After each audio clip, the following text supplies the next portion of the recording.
Olá, boa tarde a todos, boa tarde. Estamos começando mais uma live diretamente aqui de Fortaleza. Vamos falar hoje de testamento vital com a minha amiga Luciana.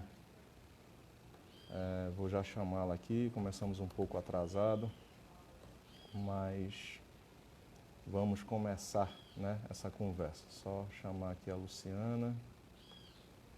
Opa, avisá-la aqui, já estou aqui. Vamos ver. Nada, Vitor, boa tarde. Victor, seja bem-vindo nessa nossa live, nessa conversa de hoje à tarde. Aguardando aqui a Luciana, pronto, a Luciana entrou. Convidar. Virar aqui o telefone, ver onde melhora a claridade. Olá, Pronto. Olá, Luciana, boa tarde, como é que tá você? Tudo bem? eu tô bem. E você, André? Tudo Tô bem, certo? tranquilo, tudo em paz. Estou falando aqui diretamente de Fortaleza, na nossa empresa Transforme Serviços Verdes, Transforme Espaço Compartilhado, que nós temos aqui em Fortaleza, e você aqui no link da Feira Funerária. As pessoas chegando, Luciana, te agradeço demais a tua disponibilidade, você que é uma mulher ocupada, trabalhando num determinado segmento que é pouco conhecido por todos dentro do segmento, mas muito conhecido por talvez poucos ou muitos ainda em relação à sua última vontade numa série de situações que envolvem a burocracia no nosso país. Luciano, eu queria que você se apresentasse um pouquinho, você está me ouvindo bem, né? Não, tá baixo, tá bem baixo. Pronto, agora melhorou? Sim, Tá melhor? Pronto, vamos lá. Então, tá Luciana, melhor. se apresente um pouquinho, por gentileza, e vamos falar o que é testamento vital para as pessoas poderem, pelo menos, ter uma concepção desse trabalho tão importante que ele já é desenvolvido em várias partes do mundo, em vários países, mas aqui no Brasil ainda se tem pouca prática. Bom, eu sou uma pesquisadora, minha formação de base é no direito, sou advogada. Fiz o meu doutorado na Faculdade de Medicina, então eu pesquiso a interseção entre o direito e a medicina. E as minhas pesquisas são voltadas para as discussões da autonomia no fim da vida, especificamente a documentação dessas vontades por meio do testamento vital. O testamento vital é, portanto, um documento pelo qual qualquer pessoa maior, capaz, manifesta sua vontade sobre como é que ela quer ser cuidada caso ela tenha uma doença incurável, uma situação irreversível. O testamento vital, normalmente, né, vocês que estão no setor funerário, estão muito acostumados com o testamento patrimonial, né, aquela disposição de vontade para depois da morte, em que a pessoa vai dividir o patrimônio dela. O testamento vital é um documento para a vida, para um momento em que a pessoa estiver gravemente doente e não puder mais manifestar sua vontade sobre questões de saúde. Então, na verdade, Luciano, o testamento vital, diferente do testamento patrimonial, eu posso dizer lá e escrever como é que eu quero morrer, por exemplo. Isso pode acontecer, mesmo que seja contra a vontade de algum parente, de alguém da minha família ou do próprio governo, assim. Eu estou falando a nível Brasil, porque aí a gente vai chegar em situações mais delicadas, diferenciadas. Na verdade, vamos lá. Não vou dizer como é que eu quero morrer, porque nós temos limitações legais. Então, eu não posso pedir eutanásia. Mas eu vou dizer como é que eu Perfeito. quero ser cuidado quando eu tiver com uma doença grave, incurável e terminal. Entendi. Então quer dizer que hoje no Brasil, no caso em outros países é diferente, mas a eutanásia, no caso especificamente no testamento vital, se eu quiser que façam comigo tendo uma doença terminal ou um câncer, alguma coisa, não pode ser feito.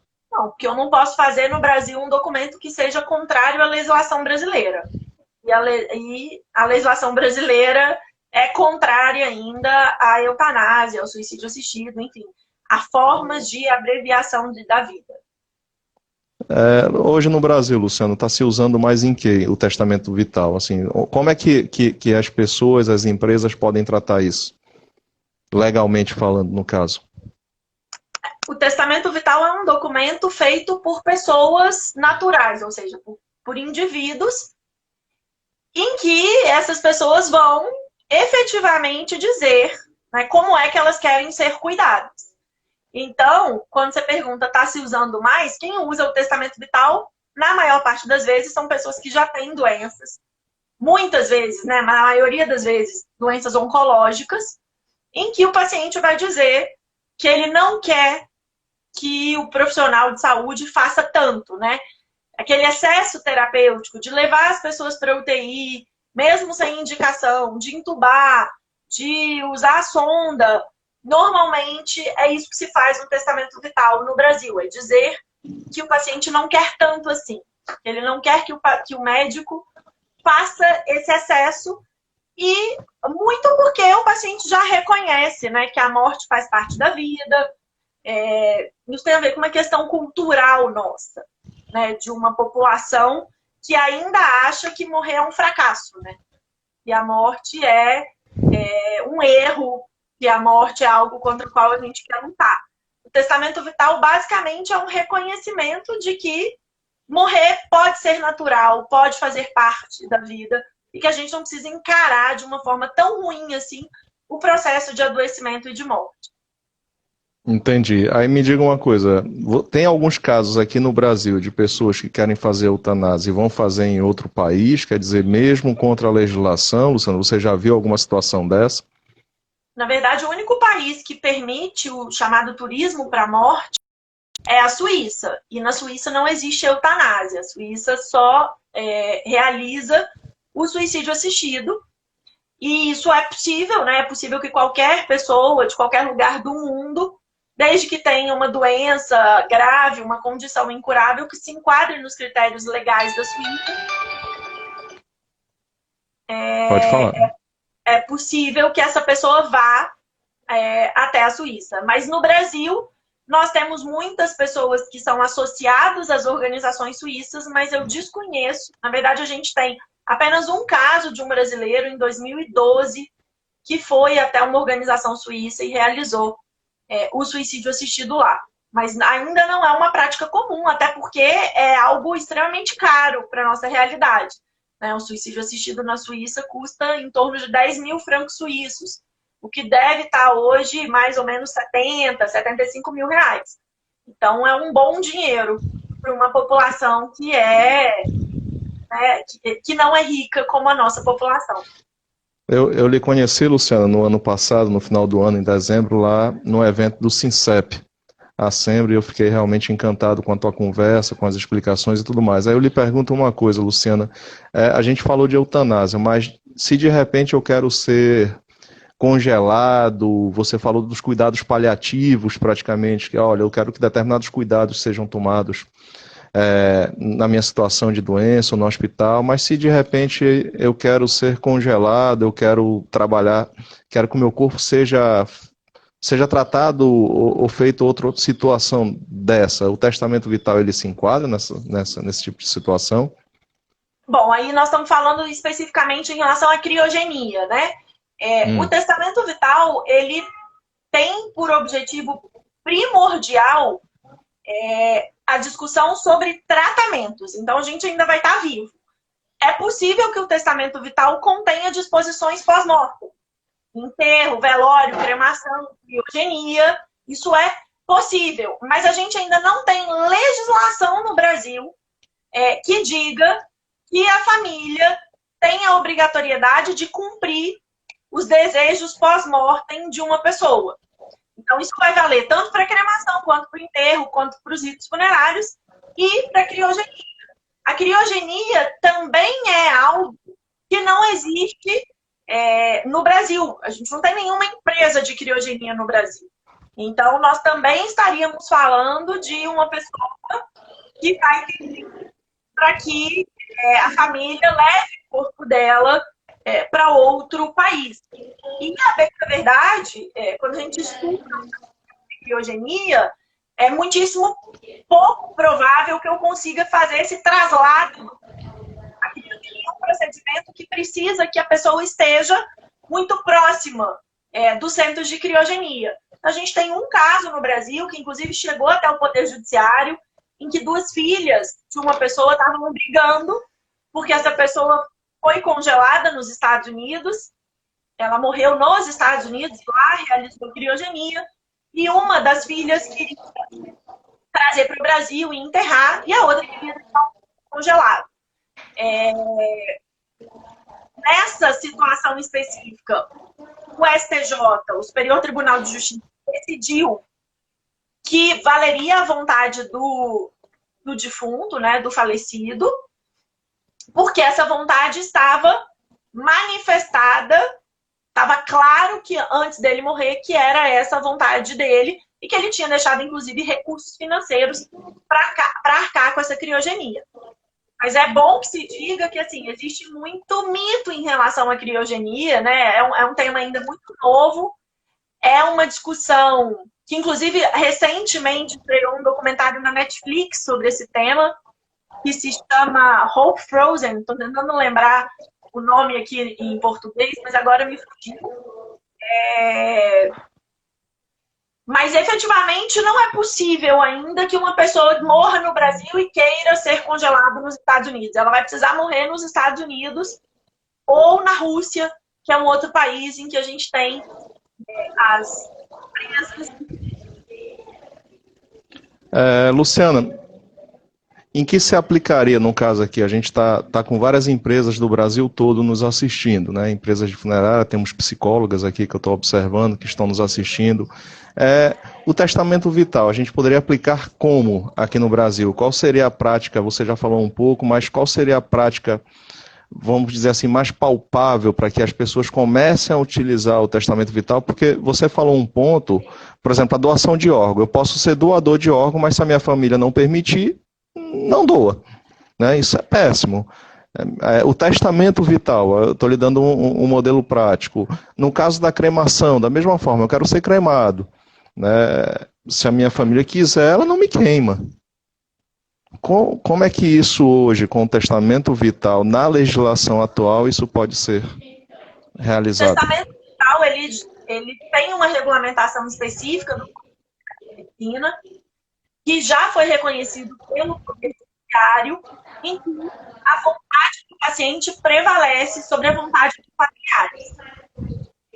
É bom lembrar, André, o testamento vital não é um documento de disposição pós-morte. A gente já tem documentos de disposição pós-morte. O testamento, o chamado codicilo, que é um outro documento do direito sucessório. O testamento vital, ele é um documento de manifestação de vontade para cuidados de saúde. Eu em vida. Posso fazer uma disposição pós-mortem? Posso, porque não tem nada no Brasil que me diga que eu não posso. Então, tudo que não é proibido é permitido. Só que, especificamente, em relação às disposições pós-mortem, nós vamos esbarrar nas legislações que a gente já tem. Como você mesmo já citou, a questão da doação de órgãos. A gente tem uma lei específica sobre o tema. Então, falando no setor funerário, falando para o setor funerário, eu acho que o testamento vital ele aparece como um documento importante quando a gente pensa lá nos planos funerários, né? Quando eu estou vendendo um produto para uma pessoa que ainda está viva e que quer planejar o fim de vida dela. Porque o testamento vital nada mais é do que mais um instrumento de planejamento de fim de vida. Só que com um objetivo diferente do testamento patrimonial, digamos, um objetivo diferente de comprar um jazigo. O objetivo aqui é um reconhecimento de que qualquer um de nós pode ficar gravemente doente e querer, portanto, tomar decisões antecipadas sobre como a gente quer ser cuidado. Então, eu vejo para o setor funerário o testamento vital como um produto adjacente do produto que vocês já vendem de planejamento dos planos funerários, propriamente dito. Certo, então na verdade eu posso, aí vamos falar de forma comercial, eu poderia agregar o serviço de testamento vital para que a vontade do meu cliente em vida seja realizado na cerimônia que ele queira para a morte. Não só o cuidado paliativo, como você falou na história da saúde, olha, eu estou com essa doença, eu não quero sofrer tais situações, né? Não quero passar por isso. Então, isso já no Brasil é permitido, para que o médico siga uma vontade minha escrita ali. Mesmo eu estando adoentado, talvez sem condições psicológicas para poder fazer no hospital, quer dizer, isso a minha família vai ter que cumprir? É porque você já manifestou previamente, antes de perder a Perfeito. capacidade decisória. Mas volto a dizer, nós não temos nada no Brasil que diga que a família é obrigada a seguir os ritos pós-mortem. Não tem legislação, não tem, né, entendimento jurisprudencial. Isso ainda não é consolidado no Brasil. Muito porque morte é um tabu. E, Continua. né, morte é um tabu. E, infelizmente, vocês que trabalham com a morte ainda não descobriram o caminho legislativo. Né? Assim, a gente ainda não tem questão para que as leis mudem. Nós precisamos fazer pressão para que as leis mudem. Porque enquanto as leis continuarem como elas são, nós vamos continuar enfrentando situações em que a pessoa já morreu e ela gostaria de ser cremada e a família fala, não vou cremar de jeito nenhum. Ou ela gostaria de ter um determinado rito funerário e a família não deseja. Então, a gente precisa entender que essa discussão precisa sair de uma discussão comercial e acadêmica e ir para uma discussão no Poder Legislativo, porque as leis precisam ser alteradas. Eu acho que com a história da pandemia, só fazendo aqui uma inclusão de informação, as empresas funerárias e cemitérios, elas não trabalham com a morte, elas trabalham com a cerimônia da morte, porque geralmente a morte acontece no hospital, um acidente, em casa. Mas vocês lidam, né? Na verdade, se trabalha, sim, mas se trabalha com a cerimônia da morte. Eu acho que esse tabu que você está dizendo entre as empresas e falando realmente com as pessoas físicas e a pandemia trouxe um pouquinho da realidade que a gente é finito. Como várias coisas na vida, como a natureza, como a floresta, como alguns recursos, né, são finitos, eles acabam. E a gente não está acostumado com o que é finito, só com o que é infinito, até por uma tradição histórica e cultural de hábito que nós temos. Né? Se você for levar isso para a Europa, e você sabe melhor do que eu, os hábitos lá depois das guerras foram se mudando e se moldando. Né? O Brasil, por ser um país totalmente diferente, que nunca teve guerra, ele tem um molde de crescimento totalmente diferente. Mas eu acho que a pandemia nos trouxe uma consciência em relação à morte, nos trouxe um medo para botar a morte um pouco mais na frente da nossa visão, né? Até para que as pessoas perdessem o medo. Como é que você vê isso nesse momento, Luciana? Você acha que dá para que a gente possa melhorar e mudar essa conversa junto ao legislativo? Eu vejo que você é uma defensora realmente da legislação, de mudança, de deixar as coisas mais claras, que é o que você disse, o que não está escrito, não está direcionado e não está objetivo. Então você deixa brechas para isso, né? Você deixa espaço para contra-argumentação. Você observa que o momento agora pode ser feito isso uma mudança nessa nova legislação a partir do próximo ano? Isso é uma discussão que precisa vir à tona? Na verdade, eu acho que não precisava de uma pandemia para isso, né? A gente, né, os problemas, especialmente com cremação, são problemas que nós temos há anos e anos e anos. Né? E sérios. Eu particularmente, André, quando você traz aí a questão da pandemia, eu me lembrei que no último domingo eu fiz uma reunião do DEF Café. O DEF Café é um movimento mundial de pessoas que se reúnem para conversar sobre morte. E uma das discussões que a gente fez foi isso. A pandemia nos aproximou da morte. E eu vou dizer, assim, essa é a minha opinião. E, obviamente, eu não sou a detentora da razão. Mas eu não concordo com essa afirmação. Eu não acho que a pandemia nos aproximou da morte. Eu acho que a pandemia tornou a morte numérica. A gente fala de morte. O termo morte está na nossa boca. Mas nós não conseguimos ganhar com a pandemia ainda uma naturalidade para falar da nossa própria morte e da morte das pessoas que a gente gosta. A gente fala da morte, né? A gente trata da morte, o fulano morreu, tem X mil mortos, mas a nossa própria morte, encarar a gente como ser finito, eu acho que nós ainda não conseguimos, de uma forma global. É óbvio que individualmente algumas pessoas podem ter passado ou estar passando por essa modificação, assim. Mas eu não acho que a pandemia tenha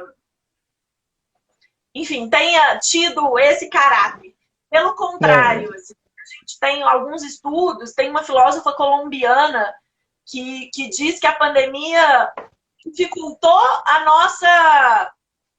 dificultou o que a gente já tinha ganhado, que era isso de tentar falar da morte como algo que eu tiro do hospital, que eu posso pensar numa morte domiciliar, e de repente agora a gente volta a medicalizar a morte, a gente volta para dentro do hospital, a gente volta a pensar em suporte artificial de vida.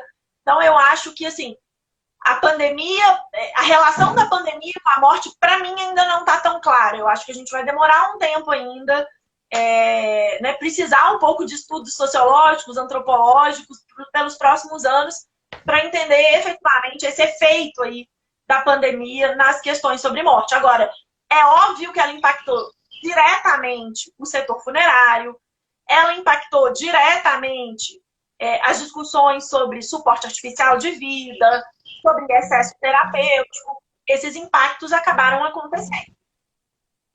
Entendi. Na verdade, o tratamento da dor, ou você assimilar o luto, ele se dificultou, né, com a história do que você está falando. Hoje eu estava discutindo isso essa semana, a pessoa faleceu, já sai do hospital dentro de um saco, né, e um saco, infelizmente, de forma incompetente, ou de não vista, ou de falta de conhecimento do poder público, preto, quer dizer, sem uma amostra nenhuma da pessoa que está lá dentro, que aí você falou, é o que estão pensando de forma numérica, isso falando das operações dos estados e dos governos, acaba sendo de fato numérico, porque muitas vezes sai uma pessoa e tem muita gente que duvida se de fato é alguém da família, porque não tem como identificar. Quem escreveu ali que é a pessoa? Quem disse que é a pessoa? Ele estava com quantas outras pessoas falecidas? Então, olhando por esse lado do que você está dizendo, de fato, trouxe uma situação bem desagradável, principalmente para o Estado, que é um retrocesso, infelizmente, por falta de conhecimento, né? Agora, uma pessoa perguntou aqui, a Nicole Carneiro está perguntando: há algum impeditivo de ordem legal ou ética das empresas funerárias oferecerem esse serviço como agregador aos planos já oferecidos, Luciana? Não, nenhum. Não pode. Quer dizer que a empresa ela pode chamar você para uma assessoria, eu estou falando de forma bem clara, porque nem todo mundo trabalha com testamento vital, apesar de ser do direito, mas de repente não tem um entendimento devido do que se pode oferecer, né, do que se pode deixar documentado para melhor ficar para quem é da família, ou eu trabalho com um advogado de forma local e ele pode desenhar alguma coisa, Luciana? Não tem nenhum impedimento ético, acho que nem legal. É preciso só que tenha uma pessoa, né, um profissional que tenha conhecimento técnico do tema. Eu acho que esse é o ponto. Que são poucos no país. É um tema pouquíssimo conhecido, né? Tem muita gente falando um monte de bobagem por aí. Então, assim, esse é o ponto. Mas eu acho que a empresa, qualquer que seja ela, que se proponha a oferecer o testamento vital como um serviço, precisa ter profissionais que conheçam o tema por detrás disso, né? Porque o testamento vital está longe de ser só um documento, né? Só um pedaço de papel. Ele é um processo de tomada de decisão e que vai envolver tempo, né? Não é uma coisa que você simplesmente faça de um formulário e aí o paciente, o seu cliente chega para aderir um plano e ele vai lá e preenche o formulário. Não é por isso. Então, não existe nenhum impedimento ético nem legal, mas existem formas de fazer. Ele, na verdade, é um documento que precisa ser bem desenhado e precisa ser bem específico, né? Não é para todo tipo de pessoa também que queira fazer. Ainda tem esse detalhe, né? Exatamente. Se ele for mal explicado, você acaba assustando as pessoas. E você acaba fazendo o oposto, né? Você cria mais confusão para o seu cliente do que qualquer outra coisa, Total, né? total. Então a gente tem que tomar cuidado com isso também. Luciano, aqui a gente procura fazer um programa de rádio, né? Essa conversa para que ela não seja chata. Estão se fazendo muitas lives, né? E de repente só fica aqui o bate-bola entre a pessoa e a outra que está do outro lado falando ou quem está perguntando e vice-versa. Quero mandar um abraço aqui ao seu Ângelo, da Funerária do Céu, lá de Jaru, a dona Gerzanha, aqui de Fortaleza, do grupo Jerusalém, nos assistindo, o Emiliano, que é arquiteto, trabalha com licenciamento, a Nazaré Neva, da Tanato Praxia. Me diga uma coisa, como é que eu posso, você já falou, mas eu vou ser sempre repetitivo, que é um assunto novo, o testamento vital é uma coisa que é uma legislação, ou na verdade é um documento que não se vê muito, não é um documento, não é um testamento normal de patrimônio, que até o testamento normal de patrimônio ele precisa ser bem escrito. Não é comum, né? E também não é comum. Ele é feito mais por pessoas abastardas, quem tem muito dinheiro, então grandes empresas, grandes empresários, pessoas ricas, milionárias, assim por diante. Né? Você não vê realmente as pessoas pequenas fazendo. Como é que eu posso desenhar um testamento vital, Luciano, dentro do meu negócio? Como é que você já falou do profissional, já falou tudo, mas eu queria que você começasse a desmistificar um pouco isso da história do fazer. Não é algo fácil, não é algo simples, mas tem como se fazer, tem como se oferecer, tem como se mudar esse tabu. André, não tem uma fórmula pronta, sabe? Não, assim, claro. né? Também não diga tudo não, é para as pessoas poderem te chamar, viu? Não, mas assim, não é. O objetivo é troca de conhecimento, né? Sim, não existe uma fórmula pronta, não existe um modelo de como implementar.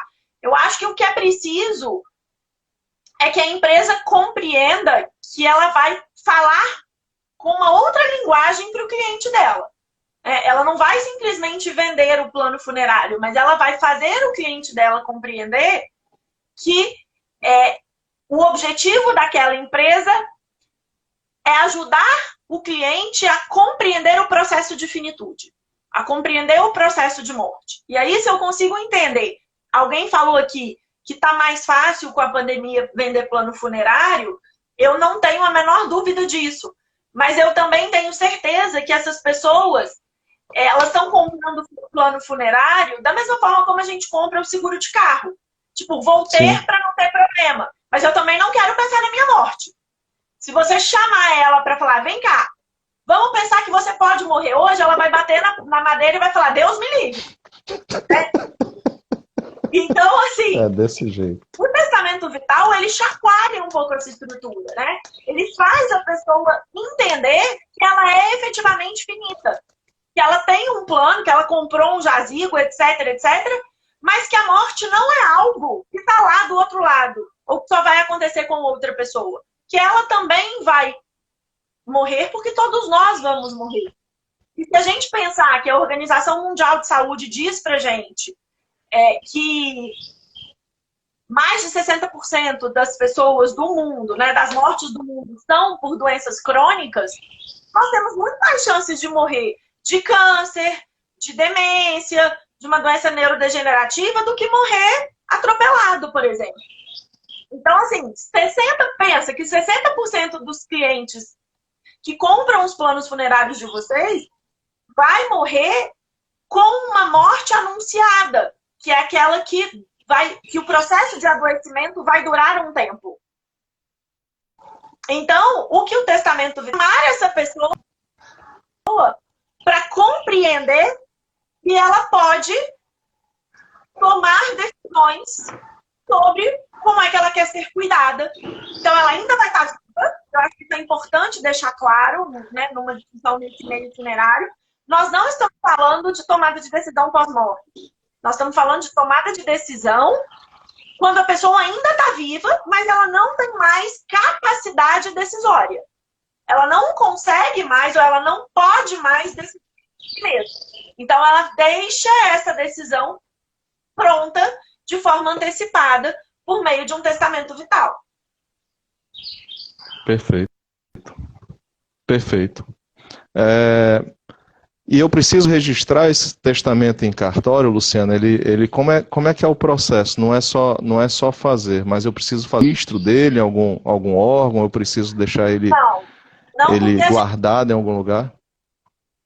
A gente não tem lei específica sobre testamento vital no Brasil. A gente só tem uma resolução do Conselho Federal de Medicina, que já foi validada pelo Poder Judiciário. Mas o fato de não ter lei significa que eu não tenho nenhuma formalidade legal. Então, eu não preciso registrar no cartório, não precisa de ter 1, 2, 3, 5 testemunhas, não existe nenhuma formalidade. Agora, fazer uma escritura pública de testamento vital tem vantagens? Tem. Qual é a principal delas? Segurança jurídica. Um documento que eu fiz no cartório é muito mais difícil de ser invalidado do que um documento que eu fiz aqui na minha casa. Mas não é obrigatório, porque a gente não tem forma prescrita em lei. Perfeito. Perfeito. Então, a melhor forma é, de fato, fazer a identificação, né? Na verdade, o registro dele para que o documento seja mais validado se for para a justiça. Né? Que isso fique claro. Desculpa, falhou para mim. Eu tô querendo dizer que quanto mais esse documento for registrado, no caso cartório, com testemunha, mais validado juridicamente hoje dentro do quadro de leis que nós temos, é melhor. No cartório eu não preciso de testemunha. Na verdade, eu não preciso de testemunha em lugar nenhum.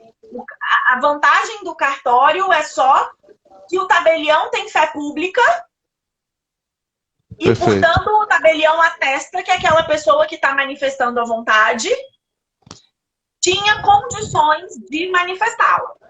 E um documento que o tabelião e a pessoa tem fé pública, que é reconhecida pelo Estado, um documento que o tabelião atesta, tem muito mais segurança que um documento que eu fiz na minha casa. Tem, né, esse, digamos, essa entidade interna aí que representa o Estado. Luciana Nicole falou que seria interessante ter um auxílio de um médico na hora também de fazer algum ateste em relação a essa pessoa, ou não precisa? Bom, vamos então para o passo a passo, que a gente está, eu estou dando respostas picadas. Sim. Para fazer um testamento vital, primeira coisa, eu preciso pensar que eu vou morrer. Então, pessoas que não conseguem pensar que vão morrer, elas não conseguem fazer um testamento vital.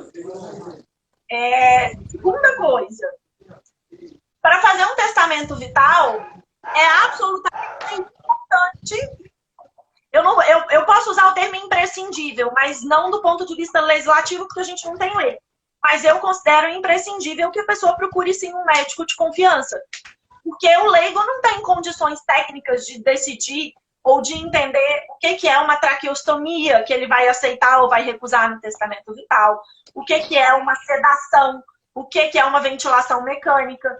Então, cabe ao médico ajudar o paciente, ajudar a pessoa a compreender o que dentro dos valores daquela pessoa pode ser aceito e o que pode ser recusado. Mas também não vale qualquer médico, porque nós temos muitos médicos, e essa ainda é a maioria no Brasil, que são contrários à ideia do testamento vital, porque entendem que o paciente não precisa manifestar vontade, porque o médico vai saber o que fazer na hora que o fim de vida chegar. Isso tem muito a ver com o paternalismo, com essa ideia de que o médico é o dono do paciente, de que o médico sabe o que é melhor para o paciente. E o testamento vital inverte essa lógica. Ele parte da ideia de que quem sabe o que é melhor é o próprio paciente. E que o papel do médico é auxiliar o paciente a chegar, no respeito às suas vontades. Então, procurar um médico é absolutamente imprescindível para uma pessoa que não tem conhecimento técnico. É claro que se eu estiver fazendo, por exemplo, um testamento vital de um médico, eu não preciso que ele procure outro médico porque ele tem conhecimento técnico. É também importante conversar com a família. A maior parte das pessoas ainda fazem testamento vital como um segredo, como algo que elas não querem contar para os familiares, porque elas não querem que isso se torne uma grande discussão na família.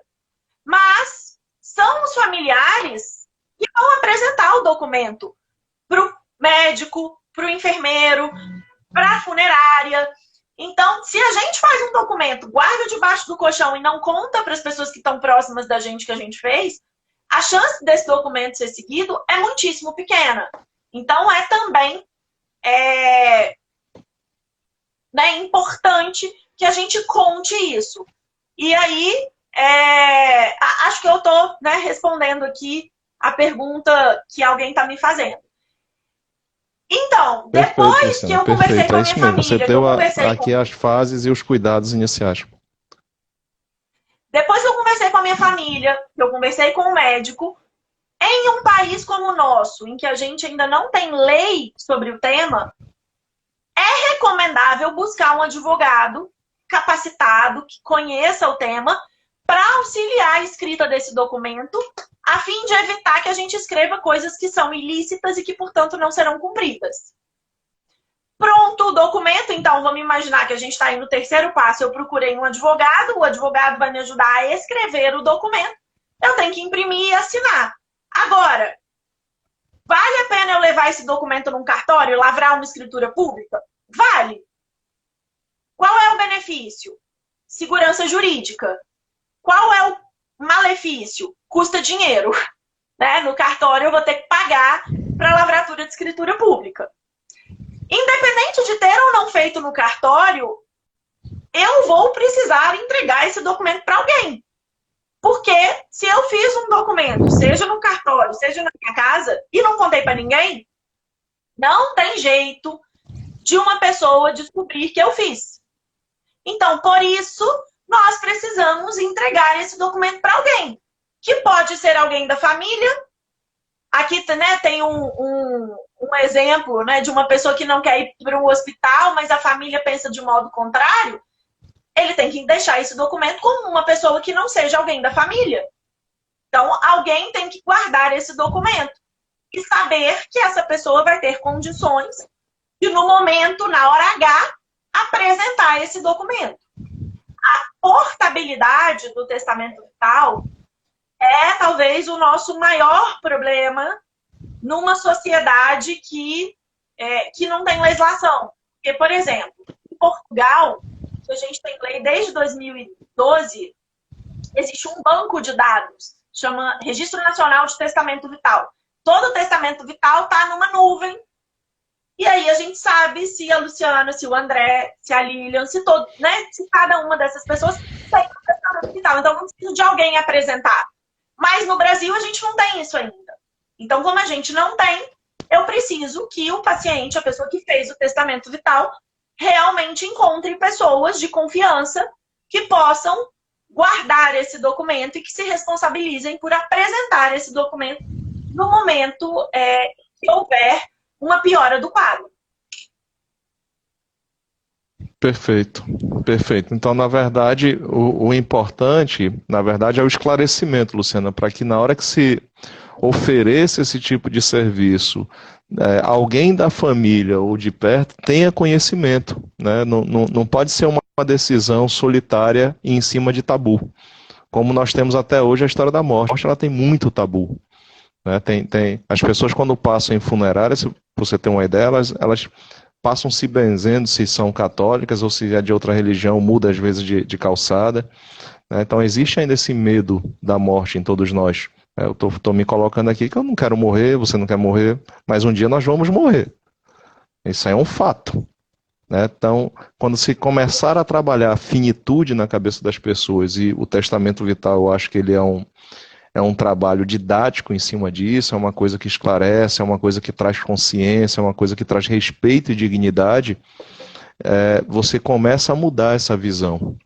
Então isso é bom. Luciana, a gente já está aqui com 39 minutos de conversa. As nossas conversas aqui eu tenho procurado deixá-las enxutas para não ser 1 hora e a gente não seja derrubado, para que as conversas sejam de fato objetivas. Nós tivemos uma feira, Luciana, agora, que você tinha sido convidada, a gente ia estar de forma presencial, mas infelizmente com a pandemia a gente teve que refazer a logística da feira, então nós mudamos para 2022, a feira vai acontecer em abril de 2022 lá em Natal. Agora nós vamos sentar para que você de fato venha para trazer uma palestra para esclarecer a situação jurídica e didática do testamento vital mais clara, com mais tempo e mais objetiva, e a gente vai conversar sobre isso, já bote na sua agenda, falando aqui de antemão que você é super ocupada, mas é uma pessoa bastante ligada ou com muito estudo aprofundado em cima disso e vem se especializando e se tornando uma referência no país em cima desse trabalho. Então isso é massa, apesar de ser bem nova também, mas é uma pessoa que vem desafiando, né, a lei e o direito no sentido positivo para que esse tabu seja quebrado. E Luciana, eu queria que você deixasse as suas considerações finais, dizer que nós fizemos uma feira online e te agradecer pela tua atenção, pela disponibilidade, pela tua clareza na informação, para que a gente, através da feira, a feira ela tem isso, ela tem conhecimento, ela tem cultura, ela agrega as famílias, ela traz informação e é claro que tem um cunho comercial para as empresas e para os colaboradores, mas acima de tudo é informação, é cultura, é desmistificação de quem trabalha com a morte. Ou vou voltar para o que eu falei, de quem trabalha com a cerimônia da morte, porque a funerária e o cemitério não são os responsáveis pelo ato, né? São os operadores de repente para a família com respeito do ente querido. Eu quero mandar um abraço aqui antes da gente finalizar para a funerária São Alberto, lá do Paraguai, que está nos escutando. Buenas tardes, bem-vindo. A funerária Leão de Judá também nos ouvindo e conversando conosco, dentre todos que estão aqui. Luciana, muito grato e faça suas considerações, agradeço a sua atenção. Bom, André, queria agradecer, queria aproveitar para provocar. Eu acho que essa história de ficar fatiando, mas a funerária não trabalha com a morte. Trabalha sim, eu trabalho com morte, eu não mato as pessoas não morrem na minha casa, mas eu trabalho com morte. E eu acho que quando a gente vai fatiando isso só reforça o tabu. É tão difícil falar, então é mais fácil eu falar que eu trabalho só com o rito da morte. Eu acho que a gente precisa entender que todo mundo que fala sobre morte, que tem algum negócio, que trabalha com as questões sobre morte, nós estamos todos no mesmo bolo. Cada um com as suas especificidades, mas isso, né, essas caixinhas, elas apenas reforçam que é difícil pra caramba de falar sobre morte, e porque é muito difícil, a gente fica buscando artimanhas e artifícios para dar conta das coisas que a gente faz. Eu preciso responder o Anderson, que eu acho que ele entrou depois, no final da live. A gente já falou de eutanásia. Testamento vital não é eutanásia. O Anderson Adão. Testamento vital é um documento de manifestação de vontade para cuidados em fim de vida. Eu posso pedir eutanásia no testamento vital em países em que a eutanásia é legalizada, como, por exemplo, na Holanda. Isso no Brasil não é possível. Então, a gente precisa, né, desmistificar esses temas e desmistificar, inclusive, a questão da eutanásia. Porque o que a eutanásia faz é apenas garantir autonomia para um paciente. Que no Brasil, por conta da nossa cultura judaico-cristã, a gente tem muita dificuldade, porque a gente tem dificuldade de entender que a vida pertence a nós e não, né, a uma divindade. Então, essas questões elas vão sempre permear as nossas discussões. Eu te agradeço pelo convite, é um prazer estar aqui, batendo esse papo. Enfim, conseguimos, né? As agendas deram certo. E estou à disposição sempre aí de vocês. Espero estar em Natal em 2022. Eu achei bacana e eu te provoquei, porque essa história, de fato, trabalhamos com a morte, né? Essa história de desmistificar o segmento de funerária e de cemitério no Brasil. Para que se quebre preconceitos, a gente, de fato, eu digo a gente que eu não sou dono de funerária de cemitério, mas organizo um evento e organizo há 11 anos e sou muito grato ao segmento, cresci com o segmento e eu acho que a feira, para mim, de forma pessoal, é uma contribuição para o que eu aprendi, para o que eu cresci, para o que eu ganhei, né? E trazer a história do assunto da morte de forma diferente, mais alegre, mais informativa e sem essa discriminação. Perfeita a sua colocação, Luciana. Muito grato, viu? Muito grato mesmo. Estaremos juntos aí, fica certo, aqui na frente de todo mundo. Temos várias testemunhas gravadas e a live vai ficar gravada também nas mídias da feira e estaremos juntos em abril de 2022, lá em Natal. Muito grato, viu, Luciana? Grato mesmo pela tua disponibilidade. Obrigada. Um abraço grande, se cuide por aí. Você também. Tchau, tchau. Muito grato a todos. Até a próxima.